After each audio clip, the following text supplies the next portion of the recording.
Welcome back to this amazing LeetCode series. So today we are going to solve the question number 219 contains duplicate 2. It's an easy question. Let's look at the question. So given an integer array nums and an integer k, return true if there are two distinct indices and j in the array such that nums of I is equal to nums of j and absolute I minus j is less than or equal to k. So here they have given us one array and one key, okay, an integer value k, which is 3. So we have to return true for what? So we have to check if this array contains a duplicate number. Yes, this array contains the duplicate number 1 and 1 repeated.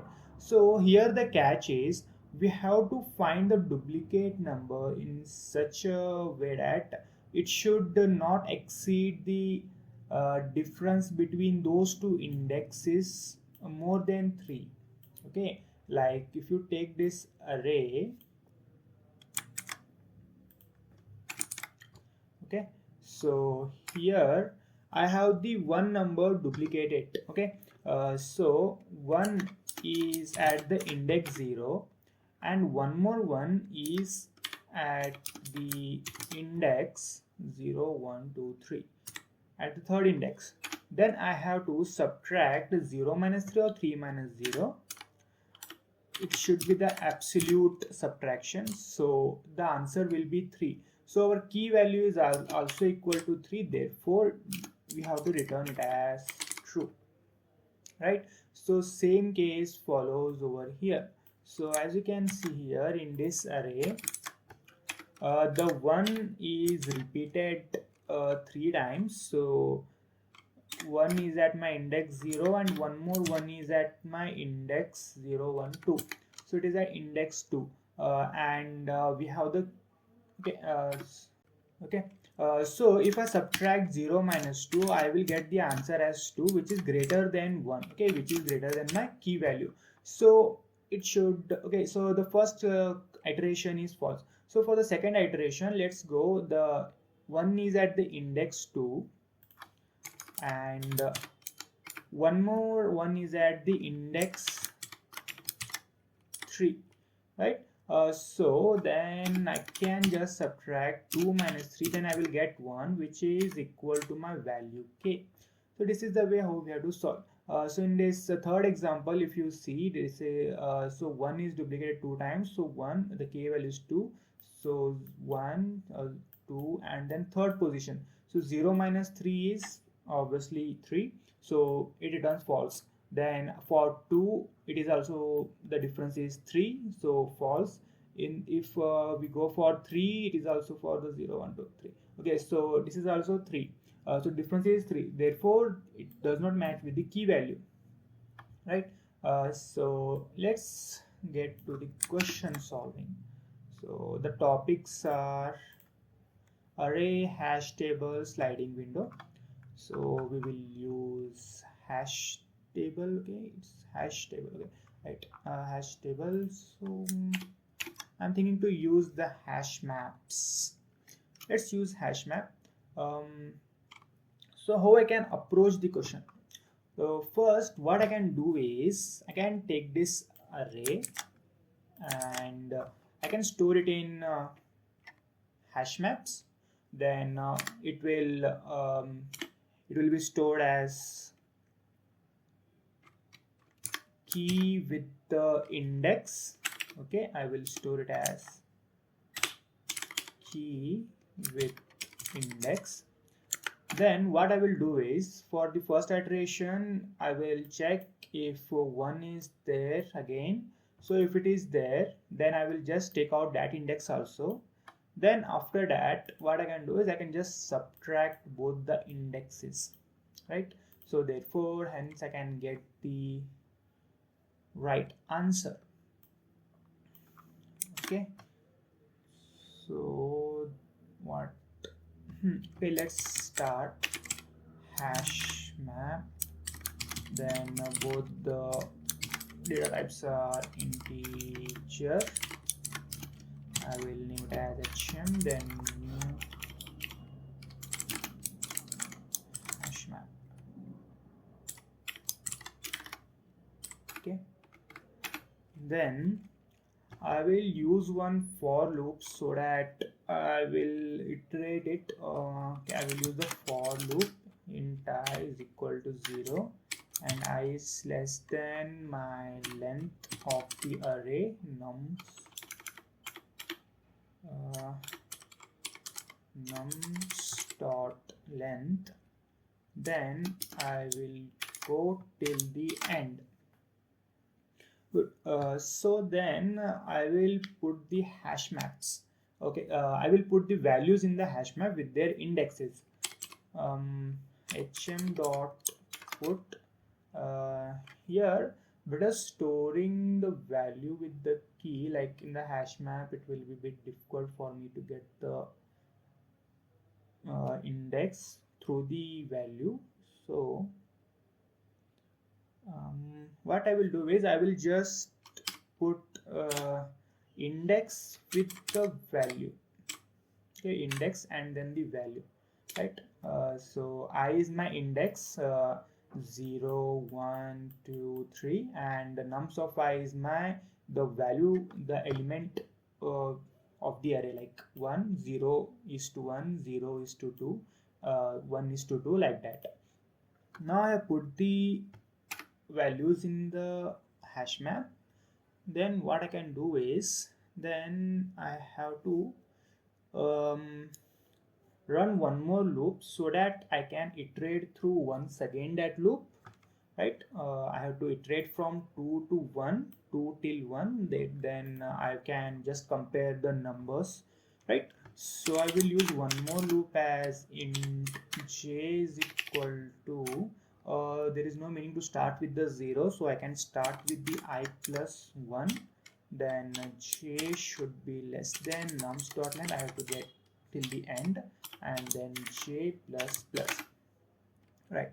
So here I have to check if my value is repeated again or not, right? So for that reason, what I can do is I can just write the if condition, and I can check if my hm dot get of I is equal to my nums of j. So for the simplicity, I will just declare one variable as int val, and I will just int val is equal to 0. Then I will just put this value val is equal to hm dot get of y.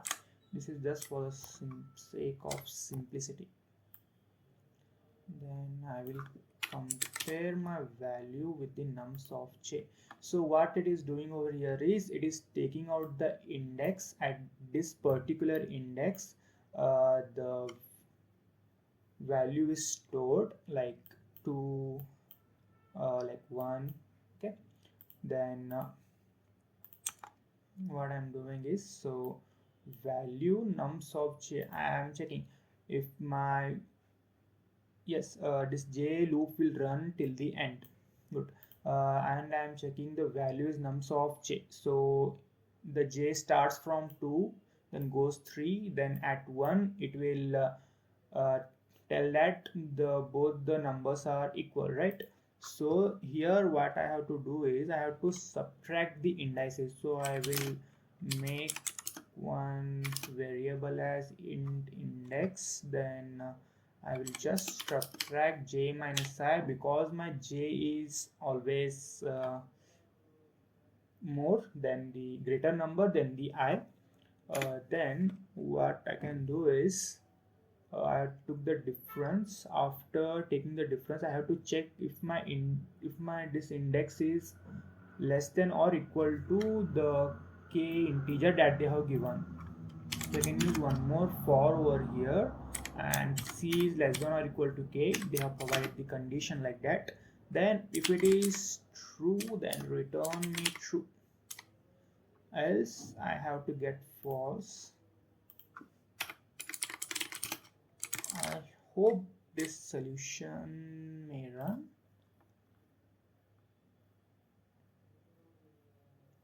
Okay, if C, I define it as index, not C.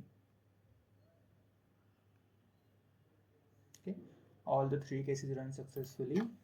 Let me just submit it. Maybe the time complexity issue will arise because of these many of for loops, if and if. Okay, yeah, time limit exceeded. Why? Because k is 97 over here and my elements are like infinite. Wow, cool. So what I can do is instead of going till the end, I can use the little bit concept of sliding window. Like in sliding window, what we do is we just make one left and right pointer and we iterate in that particular space. Okay, so for that I can just iterate till nums dot length up to j less than or equal to I plus k, right? So then, but my k is the difference, right? So the length should be greater than 1. So I plus k plus 1. Okay, good. So let me run it once again so that I can see if my test cases are running. Good.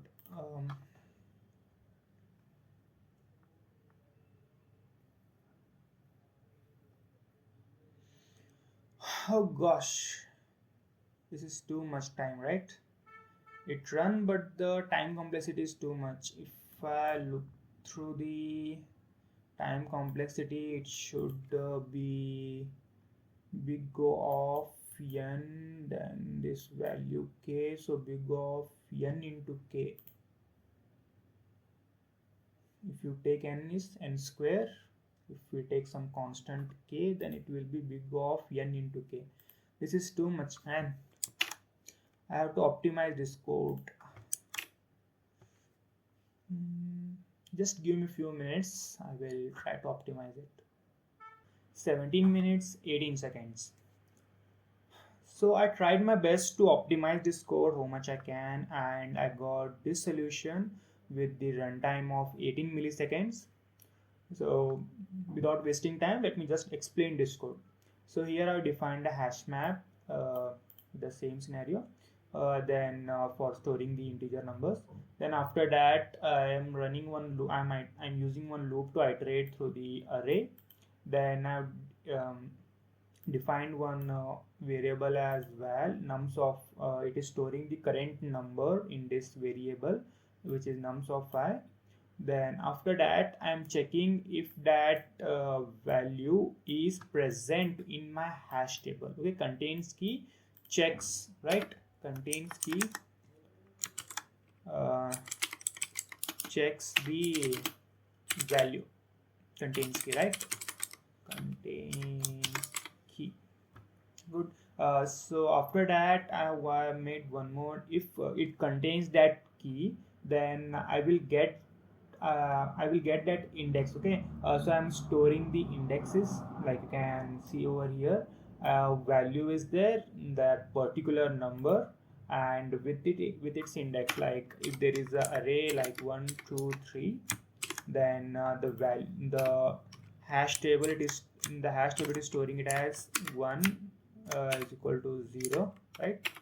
And 2 equal to 1, and 4 equal to 3, 4 equal to 2. Just like that it is storing. So if it contains the key, if my 1 is already stored, okay, so basically my 1 is at the index 2 3. My 1 is at the one more 1 is at the index 3. So when it comes to this one, it will tell that yes, the value is already present, right? Means the key is already present. So I am storing it in the previous index variable by getting the value. Okay, so the value of this one is 3, right? So which is nothing but the index of that number. So then after that, what I'm doing is I have to take the absolute difference between both the indices. So here I am storing the 0, right? The previous index it is stored as 0, and my current my current index is shown by the I variable, which is nothing but 3. So 3 minus 0 is less than or equal to k. So 3 minus 0 is obviously 3. So if my k is equal to 3 or 4, something like that, then it will return true, else it will return false. I hope you got the solution. It's 18 milliseconds and the time complexity, I have to subscribe it. Okay, so it's the time complexity is big of n as only one for loop is used. So if you have any very good solution, so comment it down. Okay, thank you. So let's meet you in the next video.